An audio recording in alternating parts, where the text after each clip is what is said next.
Tudo bem, pessoal? Bem-vindo ao canal Mano Mundo. Eu sou o professor William Rubira e hoje nós temos mais uma aula ainda sobre o continente africano. Imagina a seguinte situação. De noite você está na tua casa, você está na rua e você ouve nas rádios falando vários nomes, inclusive o seu. E do nada aparecem centenas, milhares de pessoas com facões, com enxadas, com machados, matando todo mundo. Parece um filme de terror. E é, mas não é um filme, é uma história verdadeira. Hoje eu quero falar com vocês sobre o genocídio que aconteceu em Ruanda em 1994, história recente. Quer aprender um pouco mais sobre esse assunto? Então vem comigo para o canal Mano Mundo, que aqui todo dia é dia de história. Até já, galera!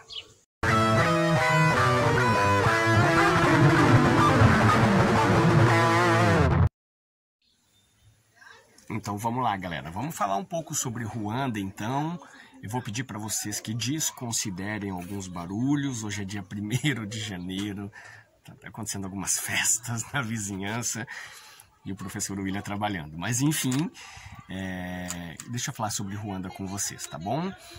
Então, gente, Ruanda, neste período, ela era composta por um grupo chamado Tuás. Tá? Eles eram 1% da população e os Tuás eles eram coletores nas florestas, eram os pigmeus. Tá? Tinha também os Hutus, 85% da população ruandesa, e eles eram lavradores. E os Tutsis, que ficavam ali entre 13, 14, 15% da população ruandesa, e eles lidavam com a pecuária. Opa! Então, você já tem um grupo que ganha mais do que o outro. Então, você já tem uma divisão de classes sociais. Mas, eles conviviam muito bem uns com os outros. Eles casavam entre si, eles eram amigos. Tinha até como você mudar de Tutsi para Hutu e vice-versa, ok? Mas até que um dia aparecem os tais europeus. Ai, ai, ai. Aparecem os alemães e eles tentam controlar Ruanda. Só que não dura muito tempo. A Alemanha dava uns privilégios aí para os Hutus, que eram a maioria da população, mas a Alemanha acaba perdendo essa Primeira Guerra Mundial e ela perde e a Bélgica assume a Ruanda. Os belgas chegando em Ruanda, eles já começaram a perceber as diferenças de classes sociais, de grupos. E aí, gente, aquela teoria é básica, mas é verdadeira. Divide-se para controlar. E aí a Bélgica começa a dar privilégios para a minoria Tutsis. Eles diziam que os Tutsis tinham alguns traços minúsculos que se assemelhavam um pouco mais com os europeus. A largura do nariz. Tá? Então os mais largos eram os Hutus e os mais finos um pouco os Tutsis. E aí, por conta disso, os belgas começam a falar então que os Tutsis eram superiores aos Hutus por conta disso. Então os belgas começam a colocar uma fagulha e começa a fazer com que esses grupos começam a ter ciúmes um do outro. Ah, esses belgas. E aí os belgas eles subjugavam os Tutsis. Então o belga batia no Tutsi e o Tutsi subjugava os Hutus. Então ele descontava a raiva dele nos Hutus. Então os belgas conseguiram fazer esses grupos virarem inimigos uns dos outros. E aí a treta já estava formada. E em 1962, então essa treta formada, em 62, Ruanda consegue a sua independência frente à Bélgica. E aí o jogo virou, porque até então os Tutsis é os que tinham um pouquinho mais de moral, a minoria. E aí o jogo vira. Nesse mundo o jogo sempre vira. E aí os Hutus, que eram a maioria, passam a controlar e governar o país. E a treta já tinha sido formada lá atrás, ok? E aí começa-se então os assassinatos, um grupo contra o outro. Olha que eles eram amigos e eles passam a ser inimigos, tá? E os Tutsis acabam, uma boa parte, fugindo para Uganda, que está ali do ladinho, e lá em Uganda eles formam então a FPR, a Frente Patriótica, eu tenho até medo deste nome, ruandesa. Tá? E esse grupo, eles eram liderados por um cara chamado Paul Kagame, que inclusive é o presidente de Ruanda hoje, até hoje, isso foi em 1962. Então a FPR nasce em Uganda e eles tentam dar o golpe então em Ruanda e tentam derrubar o presidente Juvenal Habyarimana. Eles tentam derrubar e aí a guerra só aumenta. E seguindo, depois de todo esse golpe não der certo, o Juvenal seguindo, aí a pressões internacionais, ele resolve assinar então um tratado de paz em Ruanda.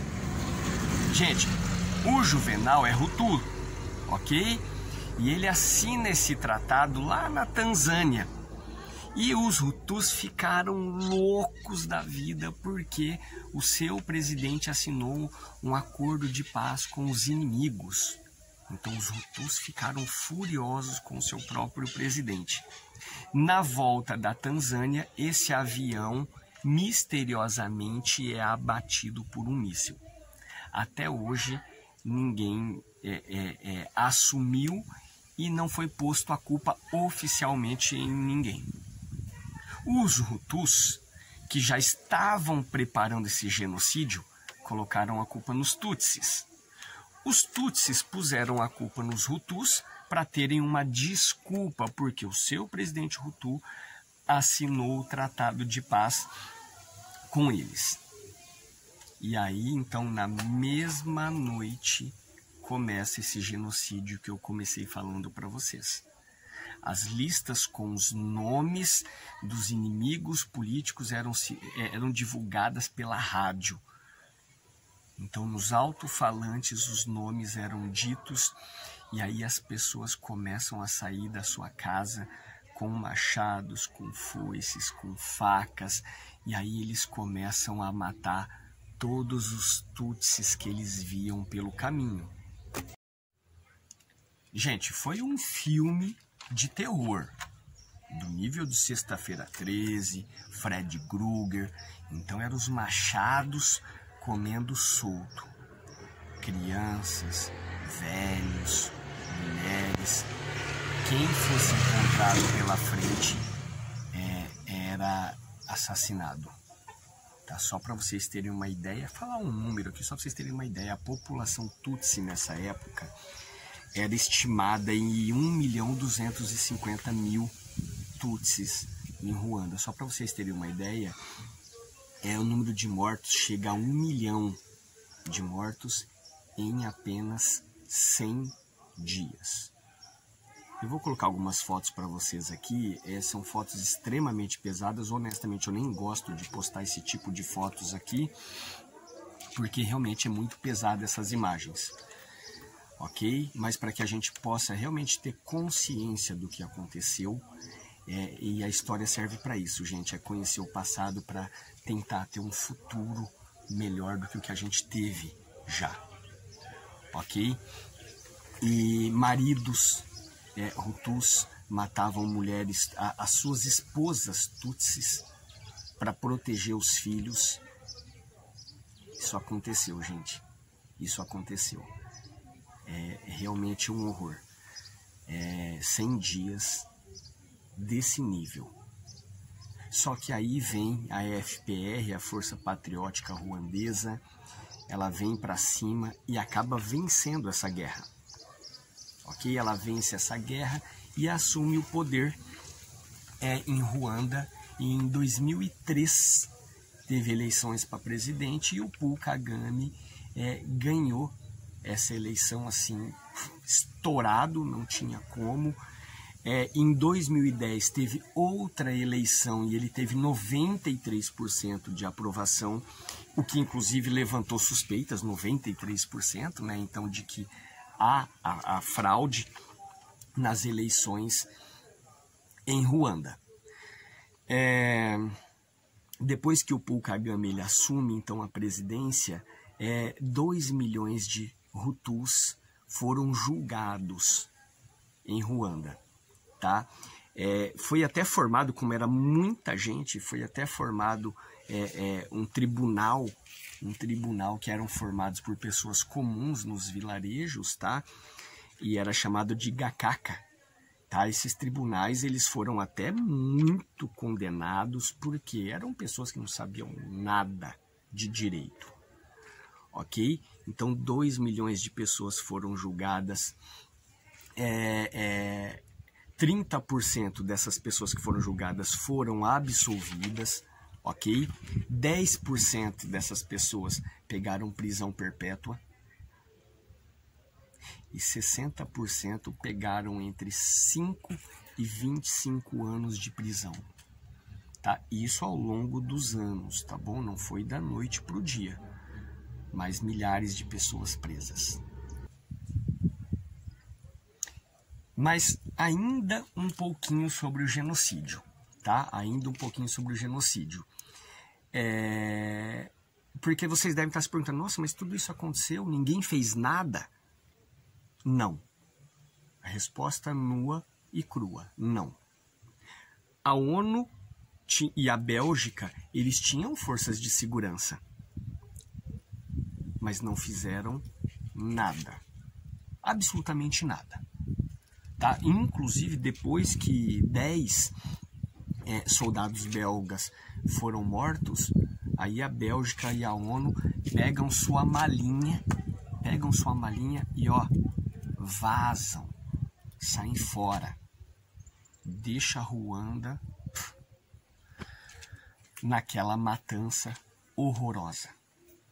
Os Estados Unidos eles já tinham enfrentado uma guerra pouco tempo antes também na África. Os Estados Unidos não quiseram se envolver nessa questão de Ruanda. E a França, ela até mandou tropas, mas eles não fizeram nada para ajudar. A França era parceira dos Hutus. Inclusive, esse governo atual acusa a França até hoje, tá, de ter tido uma participação no genocídio. A França, obviamente, ela nega essas acusações. Mas olha só para vocês verem. A ONU não fez nada, foi embora. A Bélgica foi embora, os Estados Unidos não quis, a França talvez tenha contribuído até. Olha que o negócio foi feio para os ruandeses, hein, gente? E para finalizar, pessoal, queria falar sobre como é Ruanda hoje, tá bom? Então o presidente atual ainda é o Paul Kagame, tá? Então ele tá lá até hoje. Então para alguns é considerado um tirano, as eleições são fraudulentas e tudo mais, tem tudo isso. Mas tem uma questão muito importante a ser dita aqui. A educação melhorou consideravelmente, gente. Ruanda investiu em infraestrutura, na agropecuária, o turismo em Ruanda hoje é forte, tá? Então assim, Ruanda cresceu muito, tá? Diminuiu a pobreza, mas temos que falar isso. O Paul Kagame, ele também não julgou, não condenou nenhum Tutsi que assassinou Hutus depois do genocídio, porque quando o poder passa ao Paul Kagame, então aos Tutsis de novo, houve ainda vários assassinatos e os Tutsis não foram julgados. Então há quem diga que ele é partidário mesmo, tá bom? E para fechar mesmo de verdade agora, queria indicar para vocês o filme Hotel Ruanda, tá, de 2005. O filme conta toda essa história que eu falei para vocês de uma forma bem fiel, tá? Então é bem interessante o filme, bem bacana mesmo. Só que é o tipo de filme que é de cortar o coração. Duro de assistir, muito triste, tá bom? Mas fico por aqui. Para você que está chegando agora, obrigado pela tua presença. Se você tiver gostado do vídeo, aí sim eu vou pedir para você se inscrever, para você curtir, para você compartilhar, ok? Só no final do vídeo que eu peço isso.